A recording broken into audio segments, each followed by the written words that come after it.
နာစီစဉ်များကိုကြိုတင်တင်ပြသွားမှာပဲဖြစ်ပါတယ်ရှင်။စီစဉ်ခြင်းခန္ဓာဖွင့်လှစ်ကြောင်းကြီးညာခြင်းစီစဉ်နှင့်ကျောင်းသားကျောင်းသူများကမကျောင်းခြင်းဖြင့်ဤဆိုပြောပြခြင်းစီစဉ်သောပြပုံမျိုးနဲ့ပညာရေးမှုမှဩဝါဒစာပြောကြားခြင်းစီစဉ်လေးကျောင်းကျိုးတော်ဆောင်မှာကဘာဝတ္တကျောင်းမှာမာစာပြောကြားခြင်းစီစဉ်ကကေကြီးကျောင်းသူလေးမှလမ်းပြစေခြင်းဖြင့်ဤဆိုပြောပြခြင်းစီစဉ်6ကျောင်းဆရာမကြီးမှကျေးဇူးတင်စကားပြောကြားခြင်းစီစဉ်ကလေးစုဝေးပဲဖြစ်လာရဲ့အတွက်ဝိုင်းဝန်းပံ့ပိုးလူဒန်းပေးကြသောလူရှင်များကိုဂုဏ်ပြုမှတ်တမ်းစွာပေးအပ်ခြင်းတပေါင်းစုများကိုကျောင်းကျိုးတော်ဆောင်က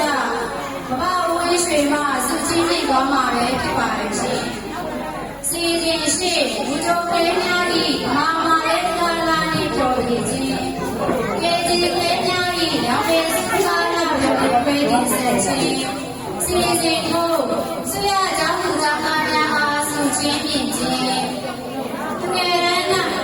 အေးစေရရှိသူများကိုစုချင်းပြခြင်းတကားစုများကိုဘဘဦးယုံမြင့်မှစုချင်းပြသွားမှာပဲဖြစ်ပါတယ်ရှင်ဆက်လက်ပြီးလူစုကလေးငယ်များ၏ထူးထူးထွေးကားလာနှင့်အေးကြီးကလေးများ၏လက်ပံဝေကာကားလာတို့ကိုပြင်ဆက်သွားမှာပဲဖြစ်ပါတယ်ရှင်ရေဝမ်း၌အေးစေရရှိသူများကိုစုချင်းပြခြင်းတကားစုများကိုမြို့နယ်ပညာရေးမှုမှစုချင်းပြသွားမှာပဲဖြစ်ပါတယ်ရှင်ဆက်လက်ပြီးရေတူလေးငယ်များ၏လူရွှေယောဂနှင့်ရေပရိသတ်လေးများ၏အငြိစီကာလာတို့ကိုပြင်ဆက်သွားမှာပဲဖြစ်ပါတယ်ရှင်ရေတူ၌အေးစေရရှိသူများကိုစုချင်းပြခြင်းဘာစုများကိုအမကကြောင့်ပိုင်းကျောင်းဆရာမကြီးဒေါ်ဝေပြောသူမှစုချင်းပြသွားမှာပဲဖြစ်ပါတယ်ရှင်ဆက်လက်ပြီးရေဝမ်းကလေးငယ်များ၏ဒီလိုတော့တာနှင့်ရေကျူးကလေးငယ်များ၏အပါစေသားတို့ပဲဖြစ်ပါတယ်ရှင်